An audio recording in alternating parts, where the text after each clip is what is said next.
So, as with a lot of people, my interest in Kant's integral theory and practice has to do with an interest and experience of in wholeness. And specifically,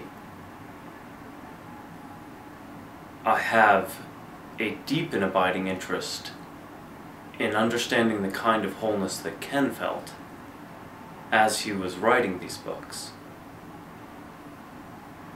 And as he's said several times to myself and others, when he's writing, he's in a non-dual state of consciousness and a third-tier structure of consciousness. So that's very interesting. And particularly over the past couple of years, I have been focusing on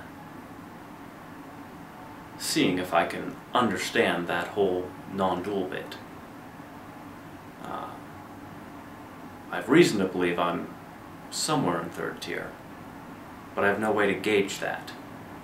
On most days, Ken doesn't disagree, but I have no way to gauge that, so whatever. The state aspect is much easier to gauge. And for me, it's fairly straightforward. If I've stopped smiling, I'm no longer in touch with any kind of absolute or infinite or eternal self, true self, or big mind, or I amness. It's almost that simple. If I've stopped smiling, I've probably lost it.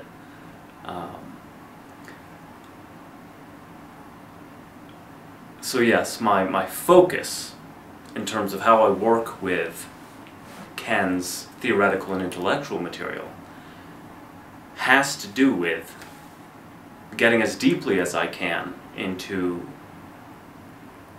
an absolute or ultimate state of consciousness, and specifically a non-dual one.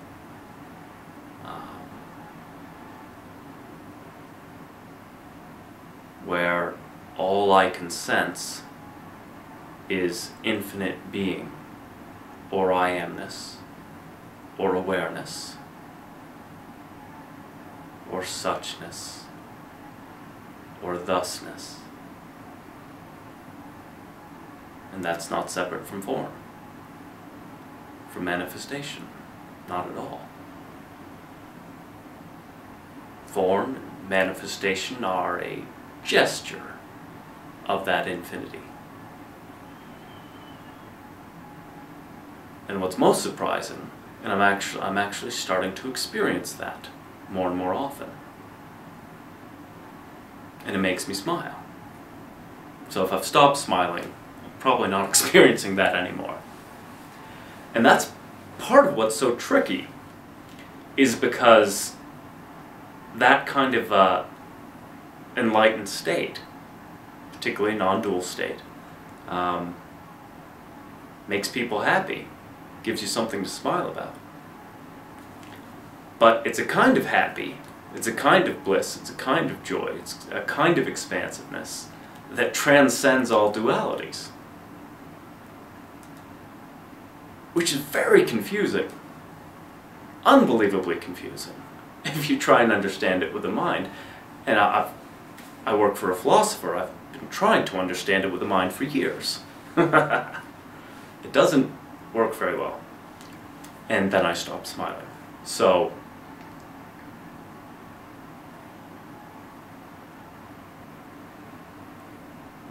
obviously I shouldn't be smiling like an idiot when circumstances are particularly difficult. But, then again, I think it's also fair to say that a lot of Buddha statues, he has a faint smile. Yeah, he has a faint smile. So that kind of smile.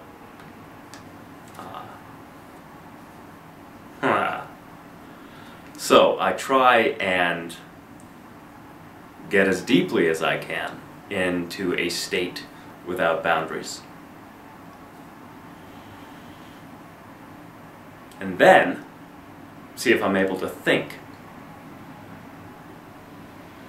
and work with Ken's amazing material. And it's an ongoing process. I spent a lot of time working with Ken's work from a self-contracted identity, which I just say it's like a fist, tightness, tension, and something is most definitely, fundamentally wrong. So that's another gauge in terms of how I work with Aquil, or actually how I work with the world. Do I feel in my heart of hearts, the very center of my being, is something wrong? And if I can't immediately say, no, nothing's wrong, and that's my experience, if I can't say that immediately, then my experience is that something's wrong. Which is to say, my experience of form is dualistic. Form is therefore very much samsara. It is not nirvana, it is not self-liberating, and it is broken. There are many, many things to fix when I'm separate. Many things to fix, and that's another tricky thing with Aquil, is because it is so extraordinarily comprehensive in terms of all the different ways that you can gauge wholeness in the manifest realm. You start seeing, well, at first you start seeing a wonderful, unbelievable wholeness through integral. But after a while, you still see that wholeness, but sometimes even more than that, you start to see how broken and partial and fractured things are.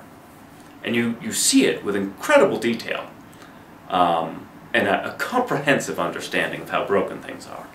And then you can become very discouraged, if not rather entirely depressed. And so I believe Ken likes to say, when presented with questions or circumstances like this, well, it's better to light one integral candle than to curse the darkness. And I think that's right. And I can't do that alone. I can't survive on that alone. The only way that I can move forward with the integral endeavor is by finding and experiencing a prior wholeness that is radically unbroken, or a prior wholeness that is always already complete or accomplished.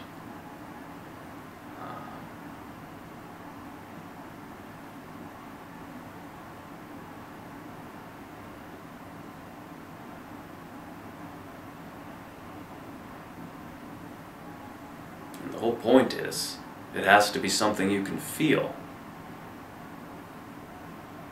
Hoping that it's so doesn't cut it. Believing that it's so also doesn't cut it. Because I've believed this for some time, but it's only more recently that I've actually been able to experience it, more often than not.